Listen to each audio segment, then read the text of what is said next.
A movie role could change an actor's life, and in a way influence the culture differently than it would have. Here we look into a list of actors who were not first chosen for the role, which made them famous. Before moving forward, don't forget to press the subscribe button. Now back to the list. Christopher Reeve as Superman in Superman. Paul Newman was initially offered the role of Superman, Lex Luthor or Jor-El from the movie Superman for $4 million. He turned down all three because he was not interested in playing any of them. The movie was the most expensive film made up to that point with a budget of $55 million, and it became second highest grossing release of that year, earning $300 million. And Bancroft as Mrs. Robinson in The Graduate. The director Mike Nichols initially wanted French actress Jeanne Moreau to play Mrs. Robinson. The idea behind this was the cliché that in French culture, older women tended to train the younger men in sexual matters. But the producers of the movie were opposed to this. Doris Day turned down the offer because the nudity required by the role offended her. The Graduate movie became the highest-grossing film of 1967 worldwide, and Anne Bancroft received the Oscar nomination for her performance. Number 3.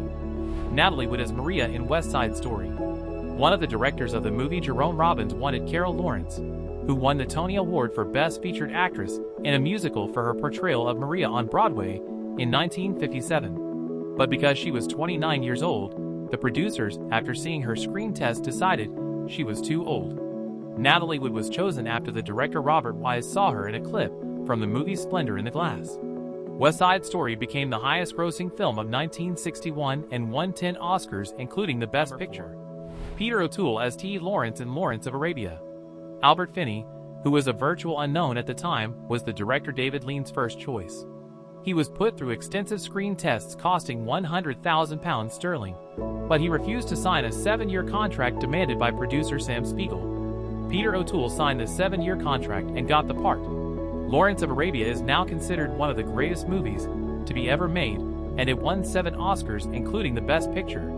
Peter O'Toole's performance is ranked number 1 in Premiere Magazine's 100 Greatest Performances of All Time. 5. Gene Hackman as Detective Jimmy Popeye Doyle in The French Connection.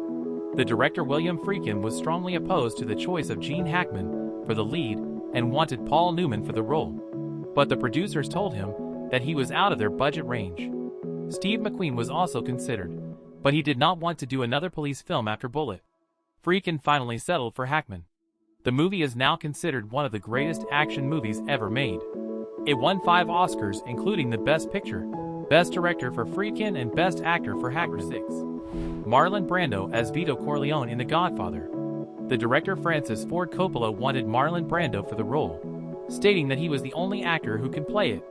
But the executives at Paramount were against having Brando, as he was deemed box office poison at that point in his career, and had a reputation of being a difficult person to work with. The producers wanted Laurence Olivier, but his agents refused the offer, claiming he was sick. The movie went on to become the highest-grossing film of 1972 and revived Brando's career. It is now considered a masterpiece and won 3 Oscars, including the Best Actor for Brando, which he refused. Number 7. Chris Christopherson as John Norman Howard in A Star is Born. The producer of the movie, John Peters, wanted Elvis Presley for the role of John Norman Howard, but Elvis's manager, Colonel Tom Parker, did not approve of it because he did not want Elvis to portray a washed-up musician. If he had went ahead with it, it would have revived his movie career, and he might not have died the next year. The movie went on to become the second highest-grossing film of 1976. Number 8. Arnold Schwarzenegger as Terminator in The Terminator. The director James Cameron's first choice for the title role was, surprise, surprise, O.J. Simpson, but the producers felt O.J.'s clean-cut image would make it difficult for the audience to imagine him as a killer. James was convinced Arnold was the better choice when he took him to dinner. The movie made both Arnold and James sought after. Its success led to a franchise with several sequels, a television series, comic books, novels, and video games. If O.J. had been chosen, he would have been a big movie star instead of being a part of the trial of the century. Number 9. Gregory Peck as Atticus Finch in To Kill a Mockingbird. James Stewart was offered the part of Atticus Finch, but he told the producers he believed the script was too liberal and feared the film would be controversial. Gregory Peck's performance as Atticus Finch turned out to be a perfect highlight to his long career, for he won the Academy Award. The character of Atticus Finch was selected as the greatest hero of all American cinema by AFI in 2003. Harrison Ford as Indiana Jones in Raiders of the Lost Ark. George Lucas wanted Tom Selleck and not Harrison Ford to play Indiana Jones, as he had already used him in the 1973 film American Graffiti, and as Han Solo in the Star Wars franchise.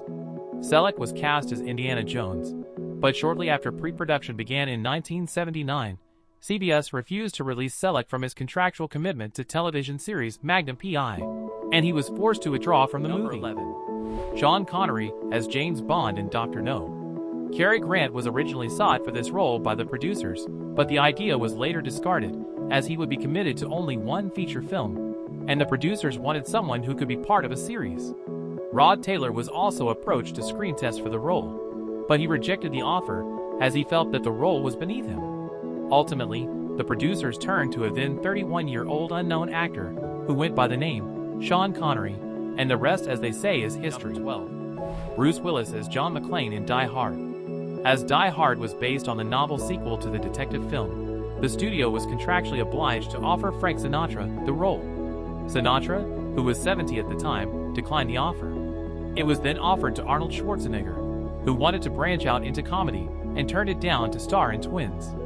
Bruce Willis initially declined the role because of his contractual obligations to the romantic comedy television series Moonlighting, but when his co-star in the series, Sybil Shepherd, became pregnant, the show's production was stopped for 11 weeks, giving Willis enough time to take the role. Thank you for visiting this channel. Please press like and share on this video, and don't forget to subscribe this channel. Until next time.